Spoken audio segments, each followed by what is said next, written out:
А что нельзя? Пожалуйста, это Здрасте. председатель. Я знаю, так я Спасибо. подошел. Ну так вы скажите, что нельзя. А что нельзя? Ну что, чего-то нельзя. Что Она, ну, она не сообщила подробности. Ну, чего-то нельзя. Вот камеры боятся, як шорт ладану, ну. Наши основные требования. Лукашенко должен уйти. Лукашенко должен уйти. Нет строительству атомной электростанции.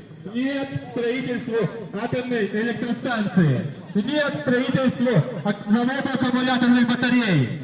Нет строительству заводу аккумуляторных батарей. Лукашенко должен уйти.